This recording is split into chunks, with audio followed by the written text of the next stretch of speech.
Madame la Présidente, pendant les échanges sincères que la délégation qui m'accompagne et moi-même, nous avons eu depuis la semaine dernière en bilatéral avec les représentants des 5 pays membres permanents du Conseil de sécurité, ces 3 pays africains non membres permanents et le président du Conseil ainsi que les délégués des autres États membres de l'ONU, nous avons noté avec satisfaction que le consensus se dégage quant au fond sous le retrait accéléré et échelonné de la MONUSCO. Cependant, 2 préoccupations permanentes sont revenues comme leitmotiv dans les déclarations des interlocuteurs, comme tout à l'heure, à savoir la protection des populations civiles après le départ de la MONUSCO et la coordination des initiatives régionales pour la gestion de la crise sécuritaire en Ituri et au Nord Kivu.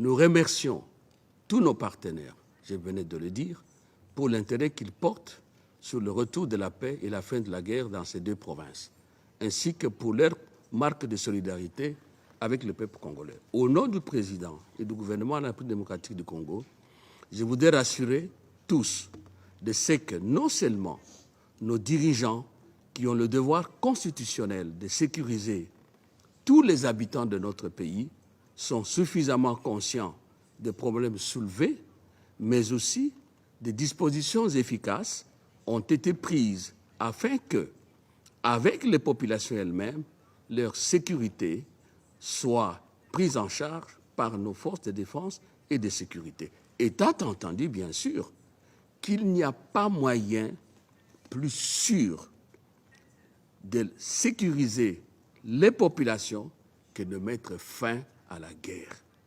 Il n'y a pas moyen plus sûr de garantir le respect des droits de l'homme, de garantir la stabilité des institutions congolaises, ne nous trompons pas, que de mettre fin à la guerre. Tout le reste n'est que palliatif. En fait, à y voir de près, c'est justement la protection de la population civile qui est au cœur de la demande de retrait accéléré de la MONUSCO par les populations elles-mêmes. Quant à la coordination des initiatives de paix régionales, il convient de rappeler que sous les auspices de l'Union africaine, UEA, les sommets conjoints des chefs d'État de gouvernement de la communauté d'Afrique de l'Est, EAC, de la communauté pour le développement de l'Afrique australe, SADC, de la conférence internationale sur la région des Grands Lacs, CIRGL, et de la communauté économique des États de l'Afrique centrale, tenue à Luanda le 27 juin 2023, a institué une quadripartite des communautés régionales ci-dessus qui coordonnent et harmonisent leurs initiatives en RDC.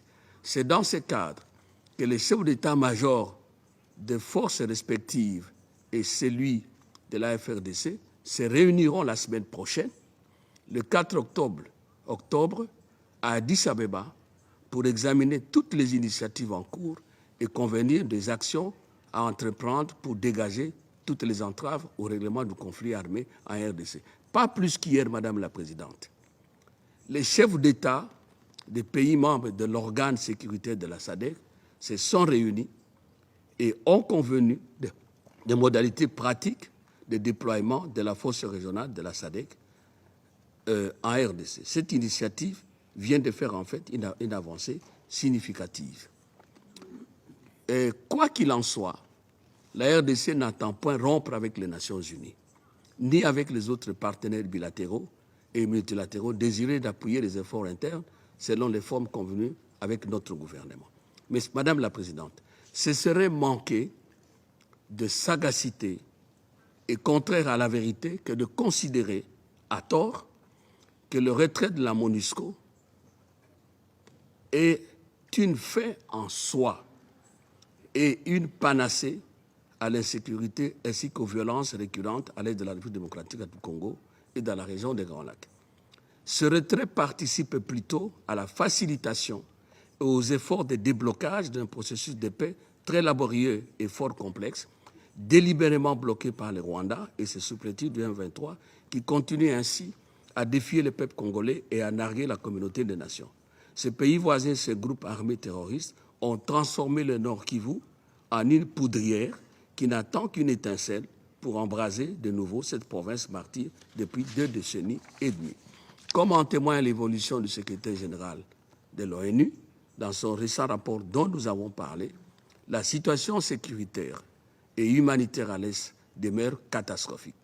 Au niveau international, ces constats du secrétaire général interpellent sans doute au premier chef votre Conseil de sécurité, notre Conseil de sécurité, organe central des Nations Unies en matière de paix et de sécurité internationale.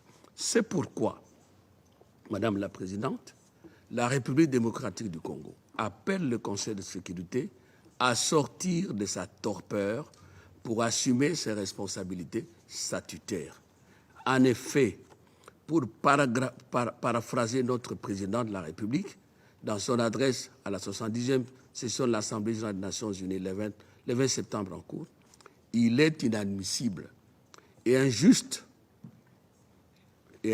notamment, que plusieurs rapports de groupes d'experts mandatés par l'ONU elle-même pour enquêter sur la situation sécuritaire en RDC, dûment déposés au Conseil, moisissent dans ces tiroirs depuis plusieurs années sans être examinés, que des personnes citées dans ces rapports comme responsables et récidivistes des crimes graves contre l'humanité, des crimes de guerre et des violations massives des droits de l'homme au Congo restent impunis dans le silence total du Conseil, comme si, quelque part, on voulait encourager ces criminels à poursuivre leurs actes criminels. Il y a eu des massacres à Kishiché et dans d'autres localités, à Rutshuru. Aucune enquête n'a été entamée. Ces dossiers sont dans les oubliettes. C'est pourquoi le gouvernement de la RDC a déposé, le 19 septembre courant, à la présidence du comité de sanctions de l'ONU, assuré par la République du Gabon, les noms des personnes et entités citées dans ces rapports susmentionnés pour leur inscription sur la liste des sanctions du Conseil de sécurité. Notre pays espère que cette fois-ci, le Conseil daignera s'y pencher sérieusement et suivra les bons exemples du gouvernement des États-Unis d'Amérique qui a sanctionné le Rwanda pour son soutien au terrorisme de M23 et l'exemple aussi de la France qui vient de sanctionner 2 dirigeants du même groupe et des criminels de forces démocratiques pour la libération du Congo. Quant aux élections, je confirme les propos du chef de l'État à la 70e session de l'Assemblée générale. Elles auront bel et bien lieu dans le délai constitutionnel le 20 décembre prochain. Elles seront, rassurez-vous, transparentes, inclusives et libres. Tout celui qui remplit les conditions légales sera admis à y participer. Il convient de vous informer que, à la date d'aujourd'hui, toutes les familles politiques et les indépendants ont déposé leur dossier de candidature à la CENI et la Cour constitutionnelle a vidé le contentieux des candidatures. Depuis 3 jours, les listes définitives des candidats aux élections provinciales, les législatives nationales et communales sont en train d'être publiées. Le dépôt de candidature à l'élection présidentielle est en cours. En plus, nous avons invité les Nations Unies à envoyer une mission d'observation électorale au Congo. Le département politique des Nations Unies s'est rendu au mois de mars et a eu un programme de travail avec la CENI. Donc, du côté des élections, pour faire court, je crois que vous devez vous apaiser. Madame la Présidente, Mesdames et Messieurs les représentants des pays membres du Conseil, l'Organisation des Nations Unies est avant tout l'expression d'un vouloir vivre en commun des peuples de notre planète, fondé sur un minimum de partage des valeurs fondamentales, notamment la justice, le respect des droits humains, le respect mutuel, la solidarité et l'humanisme. Vous avez la lourde responsabilité de faire triompher ces valeurs et de garantir la paix dans le monde. Vous avez les capacités juridiques, politiques et matérielles de contraindre toutes les parties récalcitrantes à mettre intégralement en œuvre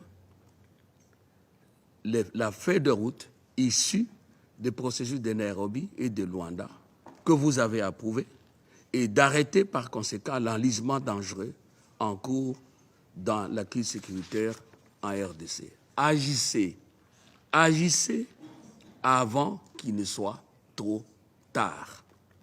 Il est temps de dire le droit international, les droits en sanctionnant l'agression avérée de la RDC par le Rwanda et les crimes du 1-23 sur le territoire congolais, ainsi que les crimes des autres groupes armés.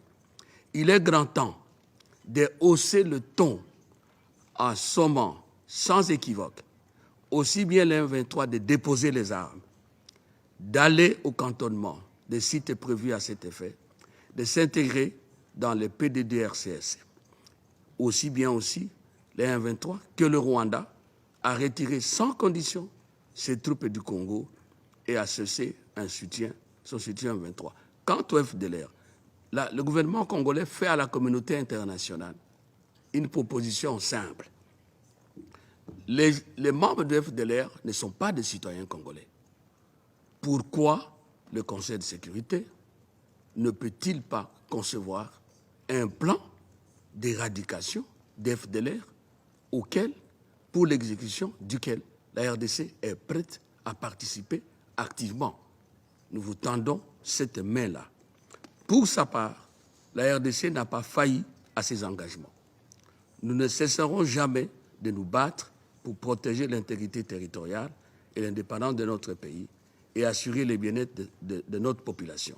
C'est pourquoi, dans les plus brefs délais, nos compatriotes forcés au déplacement intérieur par la guerre nous imposée par le Rwandais le 1-23 rentreront à leur domicile pour y exercer leur droit légitime d'élire leurs dirigeants à tous les niveaux et ne peuvent plus continuer à vivre comme du bétail dans les camps de fortune des déplacés. L'autorité de l'État sera restaurée dans les territoires occupés par nos agresseurs.